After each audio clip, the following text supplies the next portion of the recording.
From there. Mr. Hanlon, 171, Parks and Rec, they leave. I want to start with R183, and then go to R177.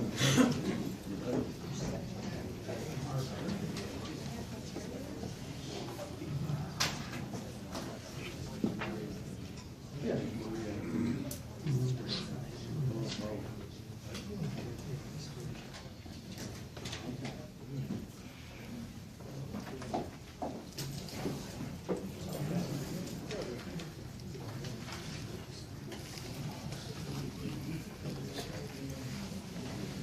Okay, R183 is an authorization for engagement of professional services with the Cultural Coalition of Allentown, the amount of $9,000 for administration, management, and monitoring of the artist in residence. Okay, thank you. Hello there. Forgive me, but I'm Mr. Hart, so please introduce these two nice young ladies. Judy Snyder, right next to me, is serving as our interim purchasing agent, and she will introduce the particular resolution. And then I see Hannah Hart here from Community Economic Development to explain the details. Okay, thank you. Go ahead, ladies. This is a contract with Cultural Coalition of Allentown. They had a management program, a professional service. It was over $3,999.99, but below the $9,999.99. As required, there was two quotes obtained. They did like an RFP. They scored them. So, and they have the artist and residency award criteria. And this contract, the Coalition of Allentown, they receive more points, the most points. Okay, thank you. Comments from my colleagues on the dais. Dr. McGuire, we just reviewed R183, engagement of professional service for Cultural Coalition of Allentown, amount of $9,000 for administration, management, monitoring of the Artist in Residency program. Kind of simple with a task. So if you have any questions, you could ask the ladies there and Mr. Hartzell. We're on R183. I do have one question. This may not be included in this item, but the city has a program for funding artists in residence. Are you familiar with this? I'm sorry.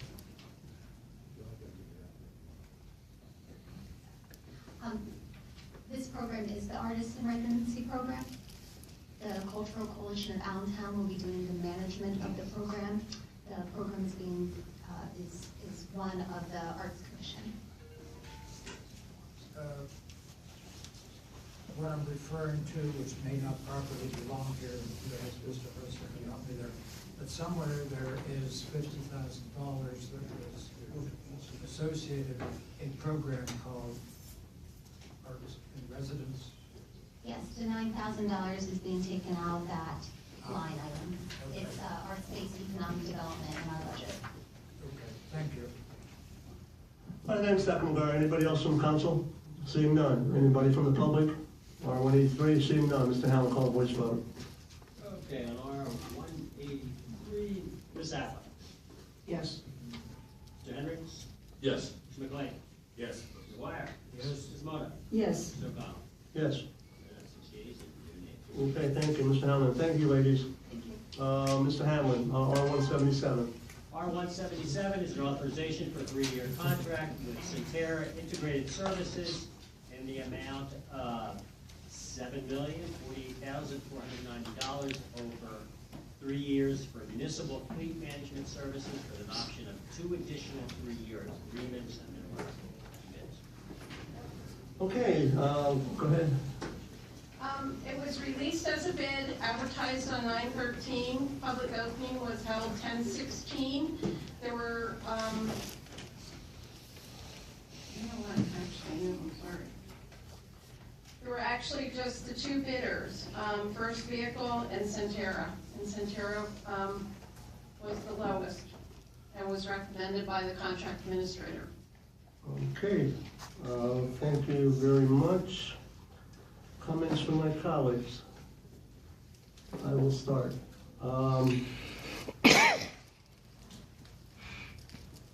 Mr. Hendricks and I had a meeting with the SEIU maybe 3-4 weeks ago. Just an informational meeting. And then we had, entire council had a meeting with Mr. Messenger and his staff, an executive session, no decisions being made, just informational. And then Mr. Hendricks and myself met with representatives from the SEIU local and 32BJ. And then after that meeting, I believe they met with Mr. Messenger about an hour or two later. Are my facts correct? I know my facts. Tell me if the facts that they met with you, is that correct?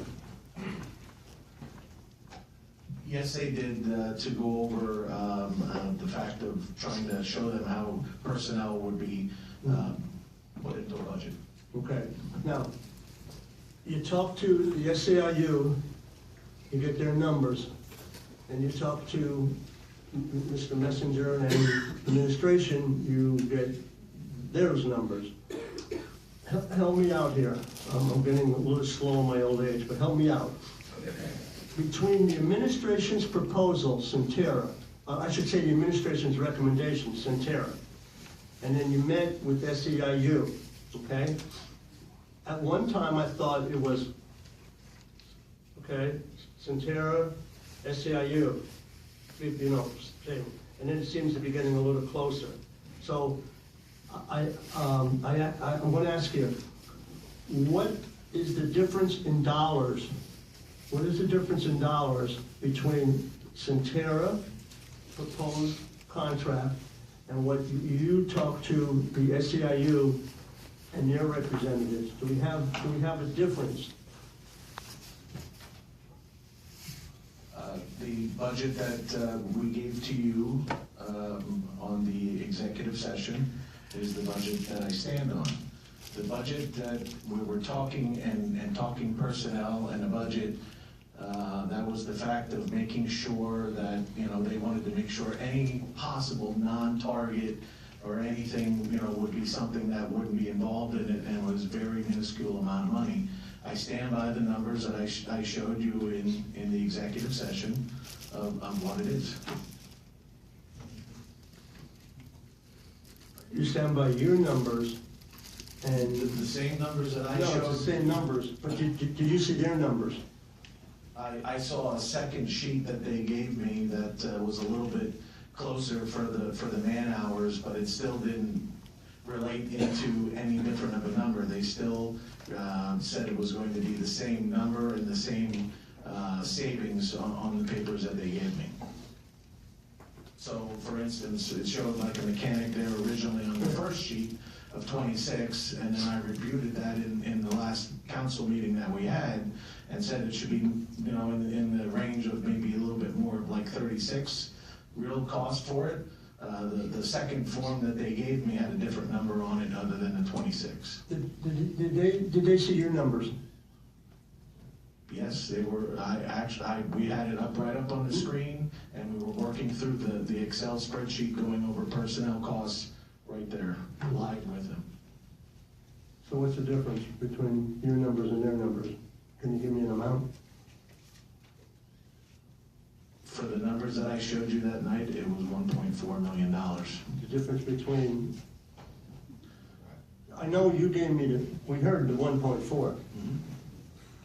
I'm not sure what honestly, You know, I'm not sure if they're still sticking with the minus 420 or not. They didn't bring that part of it up. Okay. What's the drop dead date for this contract to be approved or disapproved? They're pretty much at that date now. We are. Yeah. Why? For the fact of we have a contract and we have an RFP out, we have to act upon it within a certain amount of time when the RFP is no longer valid. and then we're in the fact of having an emergency contract, which are good. It's not a good situation. So I've answered every question that was brought to me. I've stood behind every number that I have. The only numbers that changed were the union's numbers. No, I'm not questioning your numbers. I'm not questioning their numbers. I'm trying to get a handle, like, are we way off, or are we getting closer?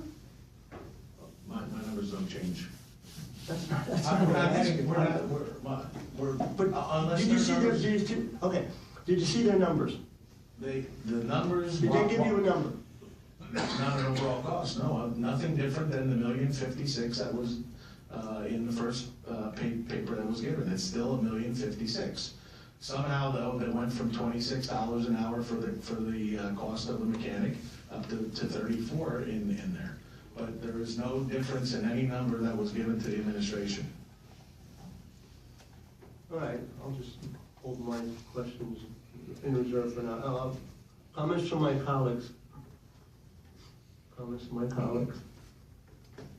Okay, I'll open up to the public. Comments from the public.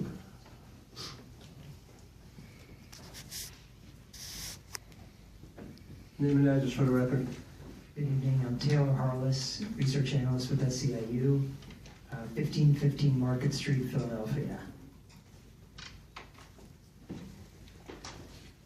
So I think I have a different take on our meeting last week from Mr. Messenger.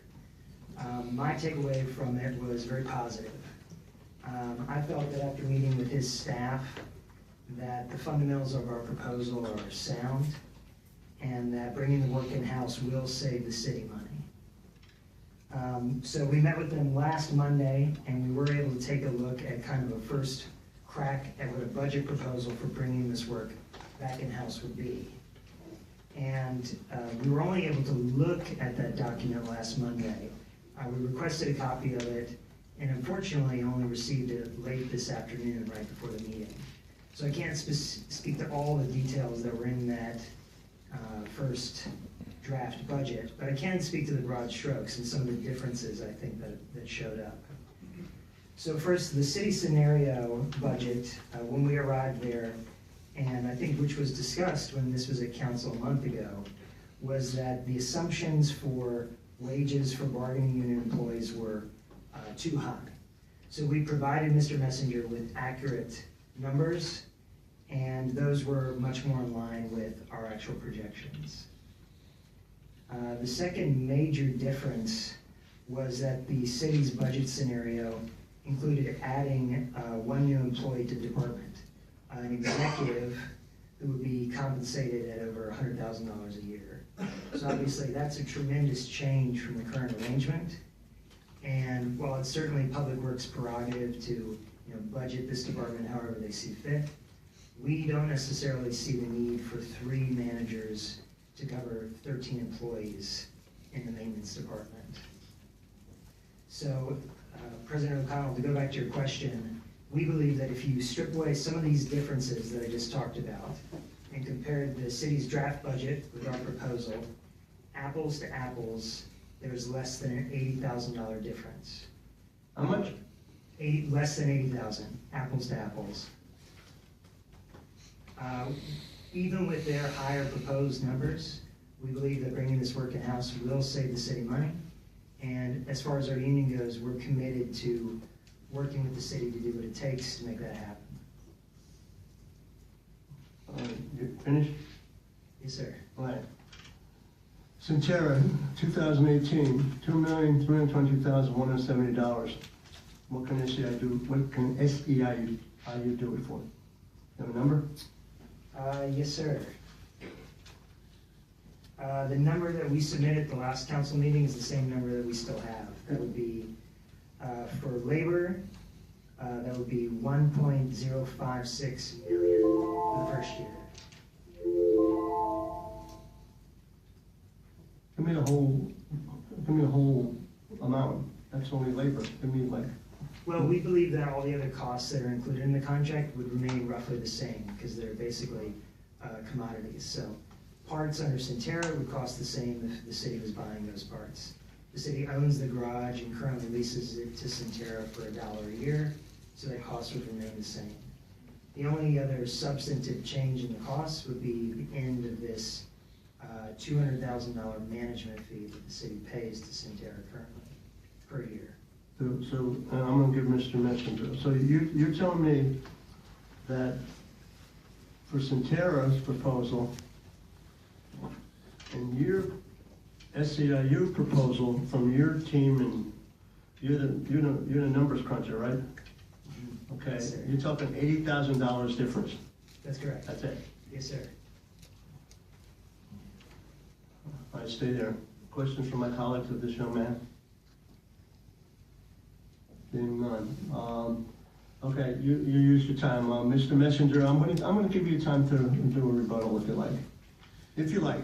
Well, just want to point out a couple things. The actual rates that they were going to propose, the mechanics to be paid, doesn't even match the 2018 budget book. So they had stated a rate that is not even stated in here.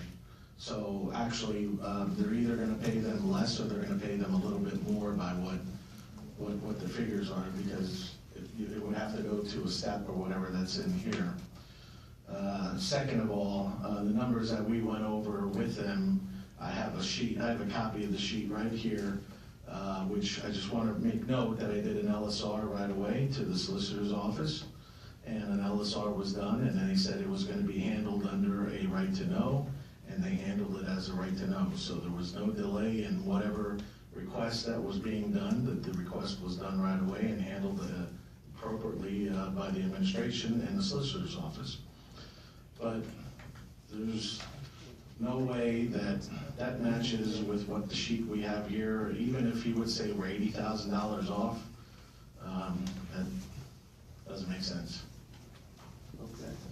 All right, May I respond to that? 30 seconds. Yes, so these are new positions of the city, and they'll be subject to bargaining if the city does decide to bring this work back in-house. And so, like I said before, I can't commit to specifics right now, but we are ready to work with the city on making this a cost-saving initiative. And Okay. it's subject to bargaining. Okay, thank you. Thank you. Back to anybody else from the public?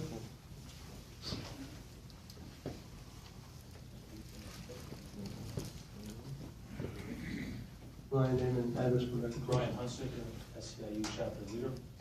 I've been working diligently on this along with Taylor.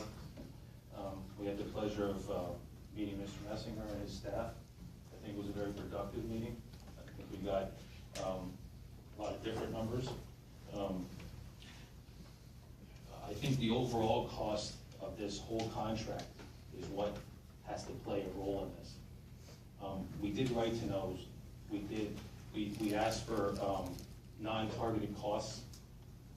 That figure came back from 2014 to 2017 at $155,000, which is a savings when you bring that back in-house, because the city wouldn't absorb that as a cost, because you'd be paying your own employees an hourly rate. So that was one of the things.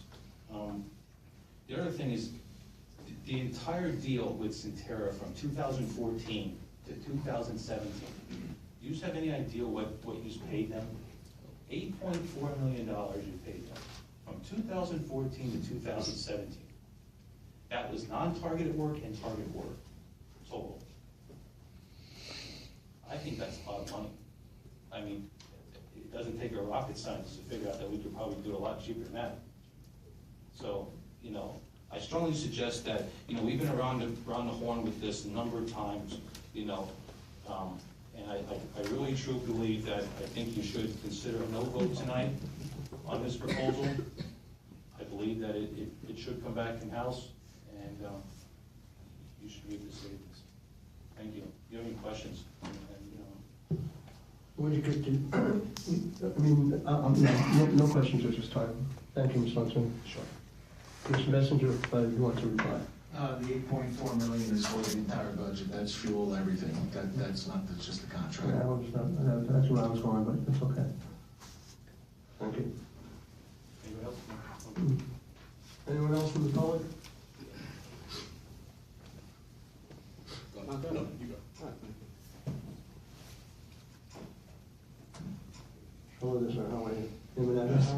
Good.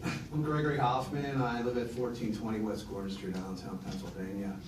I'm also the assistant chapter leader of SCIU 32BJ, City of Allentown. I just can't understand one thing. How can a company that wants to make a profit to its mother company come in cheaper than the city itself, who is just sustaining? It doesn't make sense to me. We're gonna buy the parts and the trucks and the equipment at the same cost they will. So how does the company then, that is their mother company, make money? This is just not one little place. Where does that come in? There's something there. I don't understand where they come up with their number. It has to come down on somebody's back. And I would hope it's not their workers. Because I remember when the contracts were coming up, a couple of workers indicated that they didn't get a raise for 3 years because they used all their money up during the overtime during the winter. It's like, what? And that's why they went into 32BJ as their own entity right now. They were getting tired of what was happening there. So personally, as a citizen, I feel when an employee is taken care of better, and if that's where the money discrepancy is, I would rather have happy workers working on my vehicles, you know, ambulances, fire trucks, our cars, all of that, than guys who are still kind of like a little bit disgruntled. I don't want to say disgruntled, maybe a bad choice of words, but not making what they should be. I mean, you understand what I'm saying? It does, as just a person standing here, not as a bigwig, but how does that company make money if they're coming in cheaper than us? It doesn't make sense. Am I correct? City's not here to make money, are they? No. We're just paying the bills, right? Obviously, we're not making money. Now, you know what I'm saying? We're supposed to be covering the bills. So I just don't get that. So I don't know, there has to be somewhere where that company's making money to send back to the parent company. I'm sorry, you know, so, thank you. You're welcome.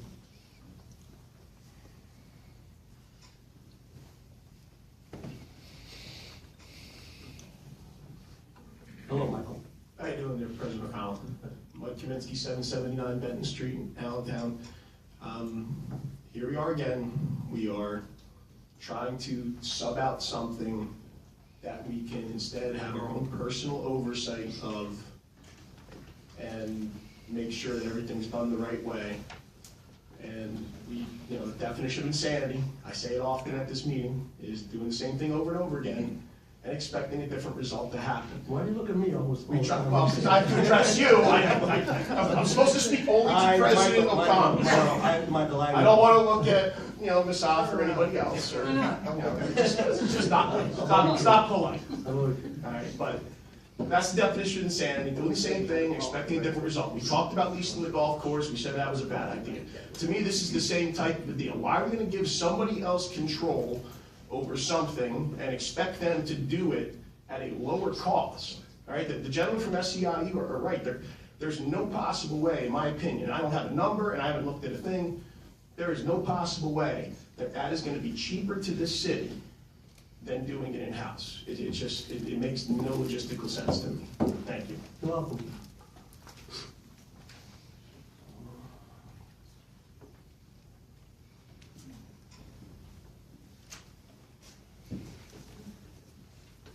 Good evening, Glenn Hunsicker, 844 South 11th Street, Allentown. I was looking at some numbers today, and the proposal that they're coming up with, they're asking for another supervisor. For 9 years, you had 2 supervisors and 13 workers. For 9 years. Why, in this moment, with the last months, they would say we need another supervisor? I don't understand this logic.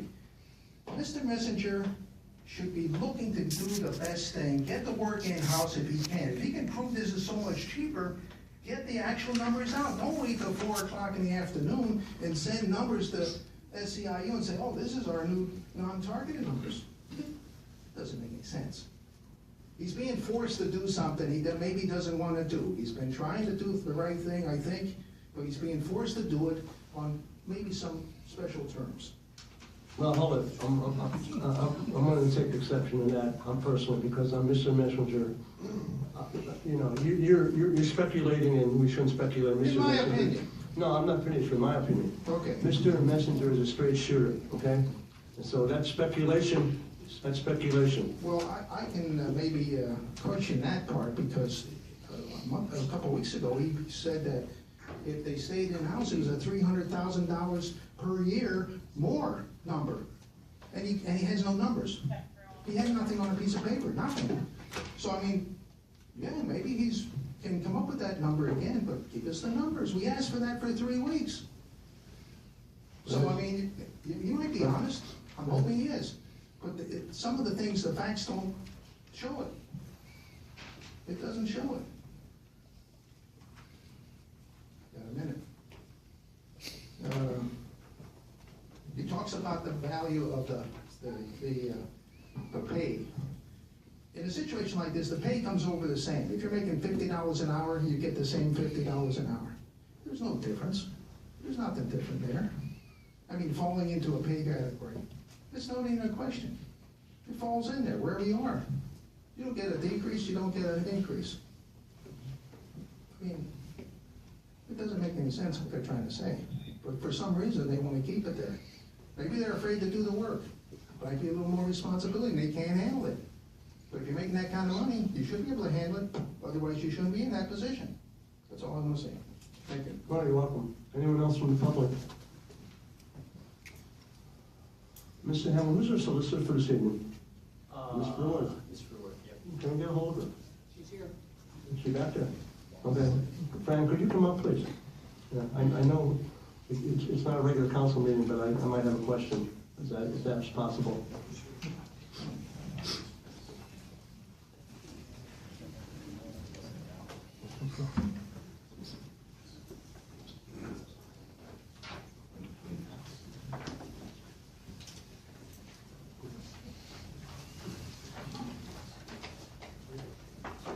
Mr. Hahn, name and address for the record. Tom Hahn, 2016 East Highland Street. First, before the clock starts, I need to know if council received the email that was sent to them on my questions to be reviewed so they could be answered for tonight. I read them. Anyone else? I read them. I did. Where do you want to start? No, it's your 3 minutes, not ours. Well, okay. On the ground, how were the extensions of the contract done? What were the addendums that were added? How many audits were completed? What was this contract rated for renewal? Was council ever updated on any of the issues of the contract? The rules of how the contract was updated, and what triggered the Glazer report that was left half-finished, and the repairs that were not done in a timely manner. That was the issue of public safety, not only to the citizens, but to the firemen who were operating with equipment that was substandard. I guess that's the question. Now, council can change this in an instant by a vote and take complete control. The request for fire trucks, 15 or 18,000 for an engine and 500,000 for a new one. So we don't have to fix nothing that's under warranty, or maybe even an extended warranty. Or the price that what the trucking company that was holding on to our trucks, we were missing supervisors for over a year and a half. We had a guy leave the employment of the city who was an auto body and fender man and was put on the vacancy report. And where's that money? Where was the supervisor that was missing? We don't know anything about how the control was and how many people were working on the trucks after the shift was over so the firemen and the city could be safe. We don't have that answer. We don't know addendums, and why is there in the contract, if no money exchanged, that the money isn't spent, that there's a 70-30 payback to Cantera and the city? Why is that in there if it's not a viable cause? Why is it in the contract? I've been asking that now for 3 months, when this issue first came to hand. The rest of the questions that I sent out are still not answered. When will that information be available for the public? The last thing that I'm asking, and it says at the bottom, public officials should always err on the side of public safety, whether it's personnel or equipment, on every incident or issue. And that's what I'm asking, that if you're going to make a mistake by not letting Cantera have it, and it turns out to be the best safety decision that was made for the citizens and the firefighters, then no one will argue with why you made the decision. There's your open door. Thank you. Thank you, sir. Anyone else from the public? All right, seeing none, I just...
At this time, council, we're going to take a caucus. We're going to go into executive session. We'll be back in 5 minutes.